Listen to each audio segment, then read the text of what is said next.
Struggles. Innovation. Going all in, not holding back. Mindset. Being a leader. Paving their own way. Putting the real in real estate. Raised with real estate. Listing legacies. Selling luxury. You have The Vault. Unlocking conversations in real estate today.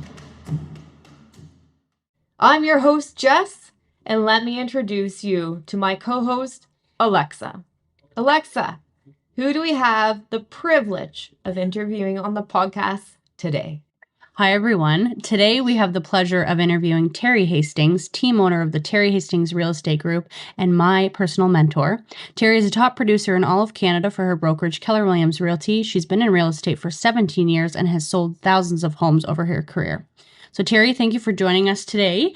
To start, just tell us a bit about yourself and how you got into real estate.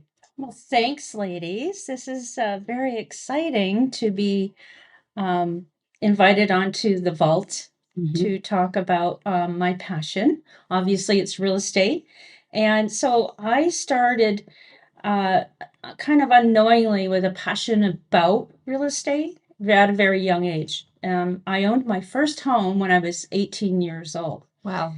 So I can remember I couldn't afford a car, but I knew I had to buy a house because it didn't make any sense to me about why I would pay somebody rent. So that started it. I bought a house and I worked a full-time job. I was in college at the time. And I worked a full-time job at Max Milk from 4 till midnight, and I would study on my breaks so that I could afford to go to college and own a house. So with that comes a little bit of sacrifice. I didn't own my first car till I was 26, but there was public transit, so that just made more sense to me. So after owning my first home and understanding over time a home improves and increases in value, that made more sense to me and how to make money. So years go on, I started to become a real estate investor, and I understood how to save enough for a down payment. And so that's how the real estate ball really got started. I wrote my license in 2006 because I wanted to be on the pulse of the market every hour of every day. And the only way to do that was to write my real estate license. So here we are today with 4 offices and a very strong, successful team. And that's how I got started. Wow. That's amazing. Mm-hmm. Yeah, just a very nice little history there from, starting from the ground up, earning your way. And I think I always value when you say, you're sacrificing a little bit now for gain later. And I know some realtors, if you're listening out there, sometimes we're thinking, but we want that now. Why can't I have that? I need that. I want that. So it's understanding that there is value in being patient, for sure. Okay, so I'm sure you get asked this so often. How come you started a real estate team? So I, very early in my career, I was always searching, how do you do this real estate business? And, they give you an office and throw you in there and you sit there and go, okay, now what do I do? And back then we didn't have teams. Teams weren't known. Had there have been, I would have joined a team because it's from a team that you get the knowledge. So I went to the top producers in our area, in our office, and I did open houses with them, and I listened and watched everything they did so that I could get busy in real estate. So I learned how to earn people the client's business, and I became very busy. And so it got to the point where I had so much business, I couldn't handle it all. What a great challenge to have. Mm-hmm. So the next natural progression was to either give it all out or have a team. So we had a lady in our office, and she and I also were friends, and she was failing in real estate. And here I had too much business. So I invited her to join me on my team, and I said to her, "Oh, you just need some retraining. We'll train you, give you a year, put her back in the field." And in her first year, she made 6 figures. Right. So I mean, that just to me, again, made sense to help those that didn't know what to do, because I failed fast to become successful. And it just bothers me to see other realtors that are in their offices and they're struggling. Yeah. And that failed percentage of new realtors and what is it, the first 3 years, 87% fail. 87% do not make it. And it's only because they haven't been trained properly. Yeah. And it's trainable. And and again, it's just they're not business owners. They haven't been taught and trained how to run a business, because real estate is a business. Correct. We were talking about this earlier again, that it is an actual business. We need to understand, our costs, our why, the reason we're doing it, and also having the right people in place, such as coaches or, like you said, mirroring top producers. So for any realtors out there, if you're thinking, what's one thing I could do now in my business?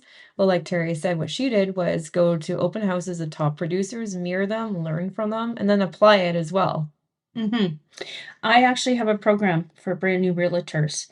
So if there's any brand new realtors out there and you're sitting in an office, you don't know what to do, I have a program I can happily give to you. So it will show you what to do just to get started. Because if I had had that,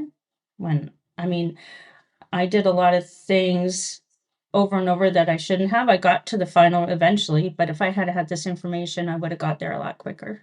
Yeah. And being able to help other people quicker, maybe too. Yes. Yeah. Absolutely. There's value in having a team because, you get so successful and your expertise is so wide that you start wanting to apply that to people. And as Adam said, starting to watch them grow in their business. Yes. There's a lot of misconceptions of when you get into real estate that the business will just come, your friends will call you, your family will call you. Well, it doesn't work like that. Yeah. I learned that. Experience. Yes, exactly. So you need the support and training for sure. Yes, it's so true. When you're new, they tell you, oh, go talk to all your family and friends. And you only do that to get through all the negative no's so you can get to all the yeses. Yeah. And there are a lot of no's. If any realtors out there and you're experiencing that, keep going. There will be a yes. Absolutely, there will be. So you've had clearly a lot of success with your real estate career in your 17 years, but what would you say your biggest success is thus far? I would say the biggest success is to watch the success of our team and how each of the team members have, from our training and our teaching, implement what the training is and implement it to grow their businesses and be successful. So that's reward for me, not monetarily. You don't start a team to make money from a team. Right? You do it to be competitive, you do it to help others become successful, and it really is a team effort. So that, in my opinion, watching all of the team members be successful, I don't think we have any one team member that isn't successful. Yeah. And I think Alexa's a leading example of that, right? She started as your assistant and then grew in her own real estate career and is one of our top agents as well. And during that time, Alexa bought her first house. I come flying into the office. I'm like, I just listed your perfect house. Get in the car. You're going to buy a house. And she goes, I don't have any money. And I'm like, we'll find the money for you. Don't worry about that. And we did. And I bought it. And then it wasn't a year and a half later. I'm like, you're selling your house. And she's like, what? No, I'm not. I just got it all nice. And I'm like, no, you're selling your house. And she did. And she bought a big house with some acreage. So it's being coachable and being able to apply that coaching instead of just sitting there with it, I think is important. Absolutely. Yeah. Yeah. And I really like what you said about the team. And it's not a monetary item. It's the ethics of wanting to help people, which I think is really important. So anyone out there thinking of a team, really peel back those layers as to why you want to start that team. Right. Well, the biggest reason, again, it was organic. I know how to market to get business, and a lot of people don't. That's the bottom line. Yeah, you're a marketing queen So by far. it's Absolutely. called being the rainmaker. So I have business to give out. So why not get new realtors, find the ones that are struggling and help them out? Yeah. Right. So not all of our team members were struggling when they first started out. We have one team member. He came to me and he just said, "Well, I don't know anything about that marketing stuff, and you seem to know how to do it really well. So I just want to be on your team, and you do all that, and I'm just going to sell." Okay, great. Yeah, everyone has their own individual That's unique right. needs, right? Yeah. And that's what I love about your team is you do have a very good variety of agents on there. Different specialties, different backgrounds. Hmm. Okay, so what would your biggest struggle in your real estate business be? The biggest struggle is always dealing with those feelings and emotions of, oh my gosh, the phone's not ringing. It doesn't matter how many years you've been in the business, matter how many deals you have on the go. You're only as good as your last deal. Yes, you say this over and over again, Mhm. and I think you should say it again. And then, so you're only as good as your last deal, and then you're brand new all over again. Oh, where's that next buyer gonna? How am I gonna get that next buyer? How am I gonna get that next seller? And then, and also the biggest struggle is to always be on the top of the marketing ahead of everybody else. Yeah, it's very accurate. Knowing that industry and also knowing the new, setting yourself apart from the crowd of your leading competitors. Mm-hmm. Hmm. Okay, so in your opinion, what is the most important personality trait or strength someone would need to work in your industry or to be successful in your career? It's a good one. Great question. And we have a questionnaire for that. Of course there is. It's called a personality profile. And if you know the DISC profiles, it's usually a DI or an ID, the driver, the Mhm. personality. But we also have Keller Williams, Keller personality. KPA. Yeah, the Yeah. KPA. So it is very important. If I encourage anyone, if you're thinking about getting into real estate, I would suggest you take the personality profile and it will show you exactly whether you're a good fit for it or not. And we use it in our hiring, even within the office. I mean, a couple of our office positions, we start interviewing and then we narrow it down and then we ask them to fill out the personality profile. And then a couple of them came back and it turned out they were not good fits to be an administrator, sitting behind a desk, being an admin. And so when I told them, it did not go over very well. And I said, well, actually, your personality profile came back as that you would be a very good realtor. And actually, those two candidates have since wrote their license. They're just starting their real estate career. But so that's why it's important to do the personality profiling. Hmm. And I like how Gary Keller said, what did he say? He gets a KPA done on his bookkeeper, his accountant, Yeah, his lawyer. everybody. I just thought that was the funniest thing. Very smart to know who you're working with and how to speak their language. For me, that's what I go and I reference the KPAs. Any realtors out there, the KPA is definitely really good. It tells you how you score on closings, leading conversations, lead magnets, lead generating, all those really important aspects of a realtor, and it scores you on that and tells you what your strengths and improvements need to be. And I always thought that was really valuable. So for me, when we have our staff, I'll go into their KPA, I'll pull some of their hot words, then I know how to speak to them in that language. Absolutely. I was actually just in Dallas at a 2-day top producer mastermind with Mr. Gary Keller himself. And he was talking about, this top producing team, the Rainmaker came and asked Gary for some help. And he said, oh, sure, I would love to help you. He said, but first you got to go and fill out this personality profile, the KPA, so that I know how I can help you. So I think that's boom right on. Yeah. Mhm. How can I help you? If I don't speak your language, you're going to look at me with three heads. yes. And I know us being all high Ds, we get that a lot. Yes. That's awesome. So definitely use those KPA and those DISC profiles. So I always love this question. What are your future goals in your real estate business? It's ever changing. So my future goals are to basically duplicate the team process and put it into a program that I will coach and sell. And from there, I will basically probably publish a couple of books. Wow. Excuse me. Yeah, so that's kind of what I've got on the plate right now. That's awesome. There you go. Yeah. It's not all, but it's a lot. That's amazing. Well, I can't wait to read your books and apply for that coaching. And so as we're talking with new realtors and teams and individuals, what would you recommend to any realtor just starting their business? Coming from a top producer, ranked fourth in Canada, number one or brokerage and board, what would you tell them?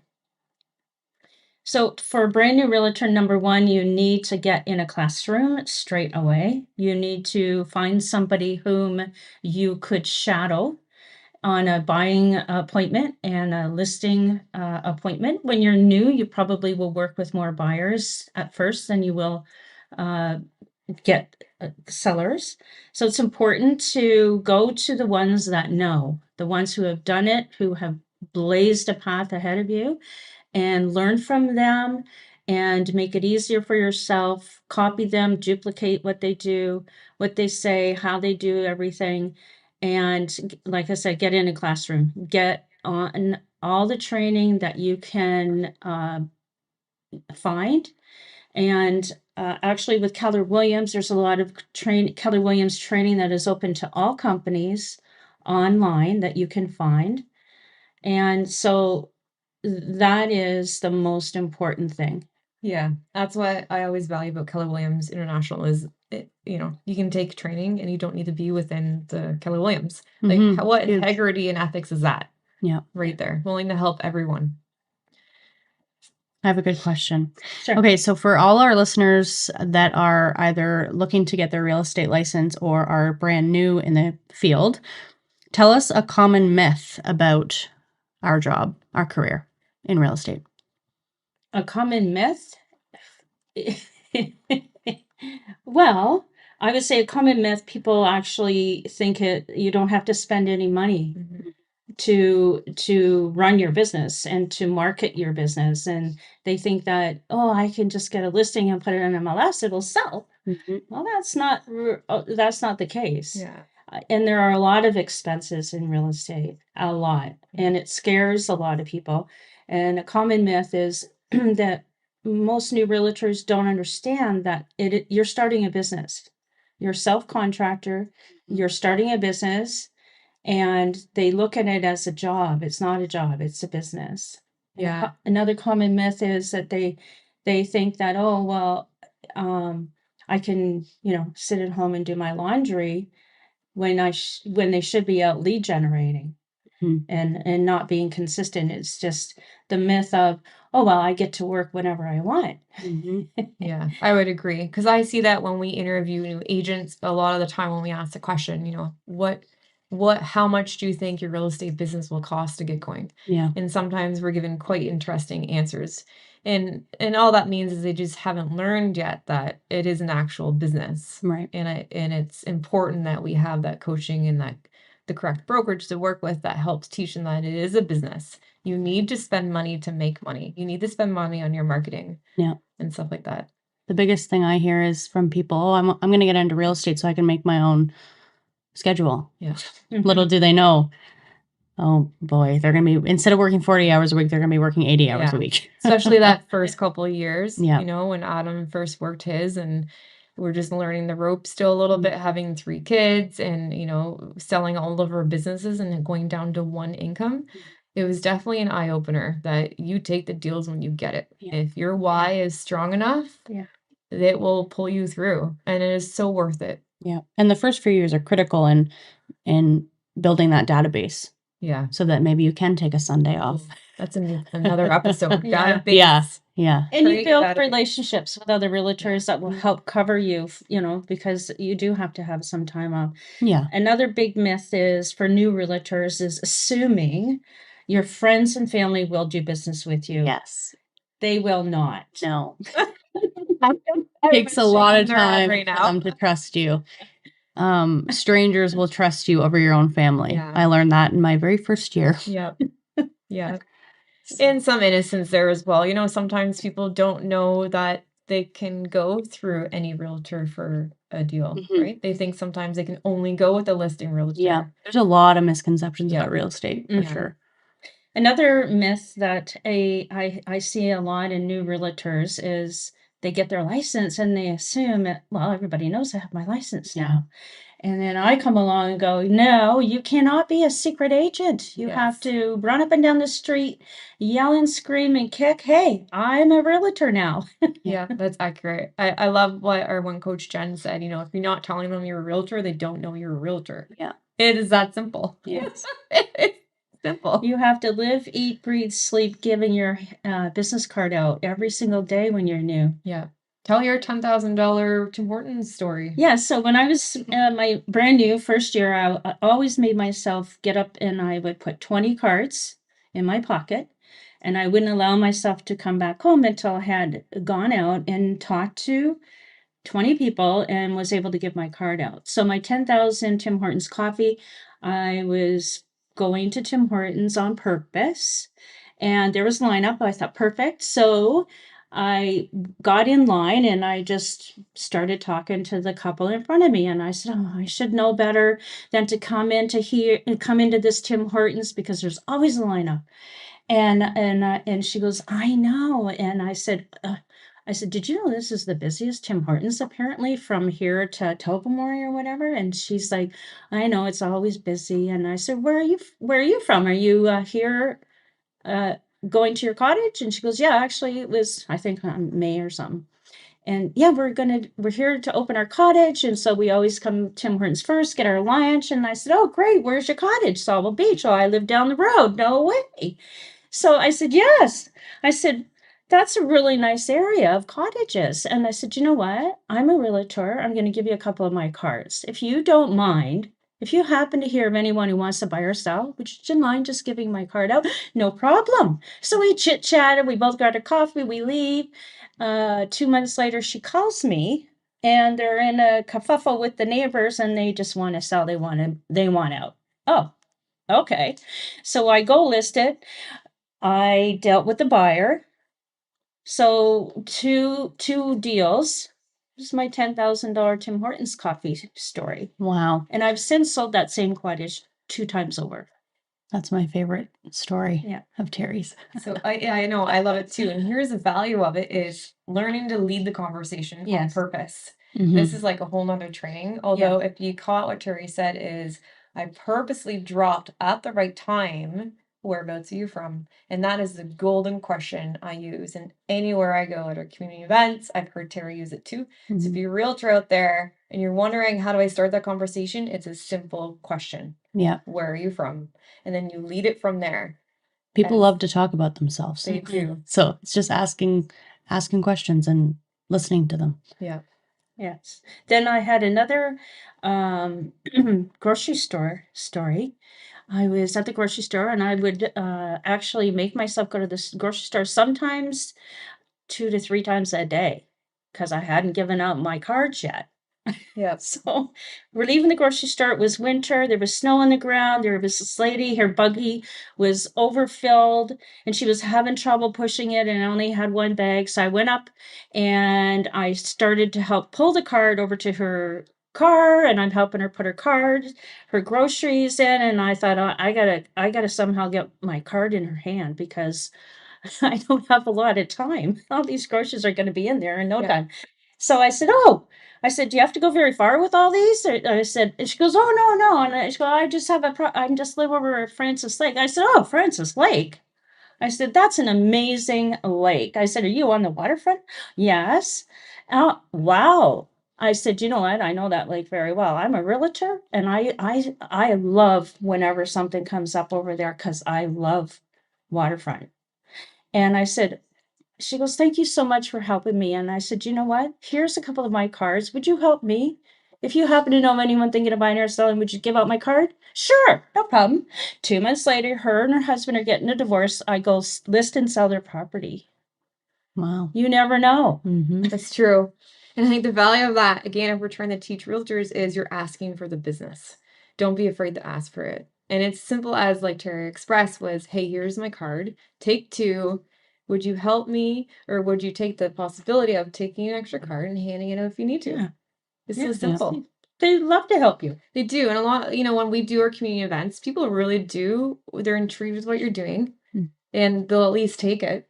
Right. And then they know it's just kind of rattling around their car and they grab it when they need it. Yeah. What's the worst that's going to happen? Their worst thing is they don't call you. At least you still did what you're supposed to be doing. Yeah. So I actually had once, I gave a card to a gentleman and he stood there and he was just like looking at it. And he said, I don't think I could do that. And I took my card right back out of his hand and I said, I understand. I would never ask you to do something you're not comfortable in doing. And I took my card back. I think there's value in that. It's awesome. Okay, so I know that you're also starting something called World Class Waterfront. Can you quickly tell us just a little bit about that before we wrap up? Just a little bit because I don't have it all ready and timing has to be right for it to launch. And so it's just going to be everything waterfront, world-class waterfront properties. And it will start with our own geographical area, and then I'm going to open it up to across Ontario. Yeah. So pretty excited.